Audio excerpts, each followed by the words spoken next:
ఈరోజు ఒంటరి పక్షి గురించి కొంచెంగా మాట్లాడుకుంటున్నాం. ఈ పక్షిని చూసి చాలా మనిషి జలస్ అవుతున్నారు. ఒంటరిగా ఉన్నది కానీ మాత్రం ప్రశాంతంగా ఉంది. సముద్రం అలలు చూస్తూ రాయి మీద నిల్చుంటూ చల్లని గాలి చిన్న చినుకులు పడుతుంటే ఎంత చక్కగా ఎంజాయ్ చేస్తుంది.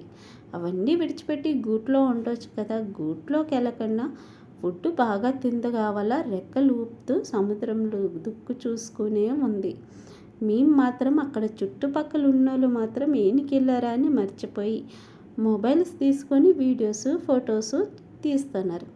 నేను మాత్రం ఈ పక్షి దుక్కే చూసి కాసేపు ఉండిపోయాను. చాలాసేపటి బట్టి చక్కగా కనిపిస్తుంది, ప్రశాంతంగా ఉంది. ఎవరితో జంట పక్షి కూడా లేదు. అయినా కూడా ఎంత హ్యాపీగా ఉందా అని అలాగే ఉన్నాను. కానీ మన లైఫ్లో లేదని చాలా మంది ఆలోచిస్తున్నారు.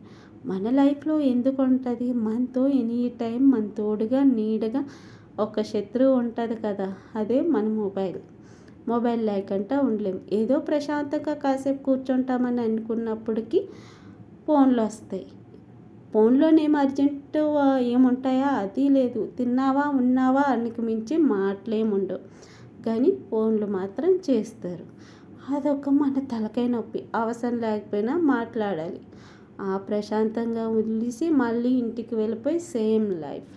కానీ ఈ పక్షి మాత్రము అవేమీ లేదు. ఆ క్షణం ఆ సముద్రాన్ని చూస్తూ హ్యాపీగా ఉంది.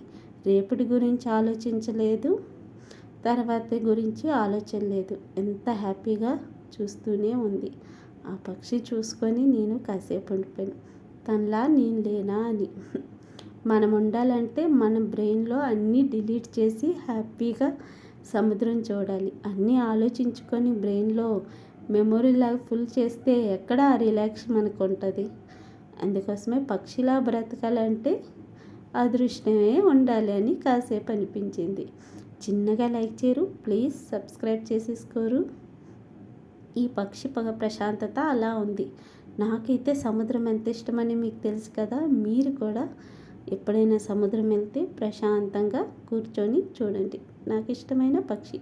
చిన్నగా లైక్ చేయండి, ప్లీజ్ సబ్స్క్రైబ్ చేసుకోరు. Thank you for watching.